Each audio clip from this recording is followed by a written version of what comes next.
चांद रात का वक्त था, बाजार रोशनियों से जगमगा रहे थे।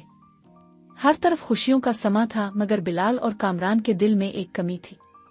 यार, सब ने नए कपड़े ले लिए मगर हमारे पास कुछ नहीं, कामरान ने अफसोस से कहा। बिलाल ने मुस्करा कर कहा, कोई बात नहीं, असल खुशी दूसरों को खुश देखने में है।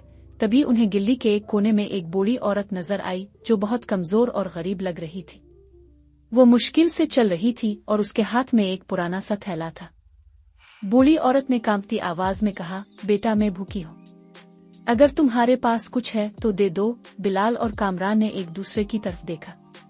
उनके पास सिर्फ चंद रुपए बचे थे जिनसे वो चॉकलेट खरीदने का सोच रहे थे। मगर चुल्लू, ये पैसे उन्हें दे देते हैं, बिलाल ने दिल मजबूत करके कहा।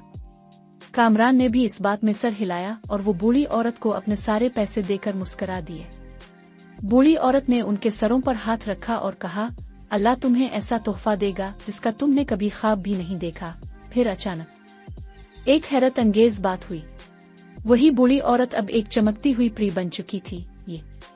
ये क्या? कामरान हैरत से चीखा। परी ने मुस्करा कर कहा, बेटा, मैं आम बूढ़ी औरत नहीं थी, मैं एक आजमाइश थी जो देखना चाहती थी कि हकीकी नेकी करने वाले कौन हैं। बिलाल और कामरान दंग रह गए।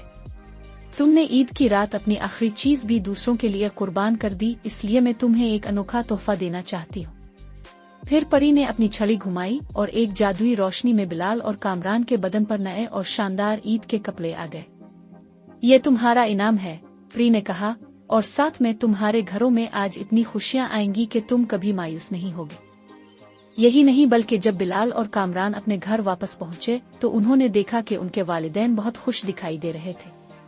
बिलाल की मां ने कहा, बेटा, हमें अचानक पैसे मिल गए और हमने तुम्हारे लिए नए कपड़े और बहुत सी ईद की चीजें खरीद ली हैं। कामरान के वालिद ने कहा, बेटा, मेरे काम का एक बड़ा ऑर्डर मिल गया, अब हम किसी चीज की कमी नहीं महसूस करेंगे। बिलाल और कामरान ने हैरत से एक दूसरे की तरफ देखा और मुस्करा दिए। अल्लाह ने हमें सच में सबसे अनोखा तोहफा दिया, और इस तरह उन्होंने सबसे यादगार ईद मनाई।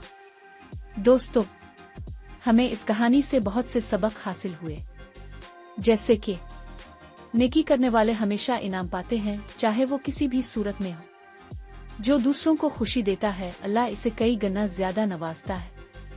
हकीकी खुशी चीजों में नहीं बल्कि नेकी और कुर्बानी में है।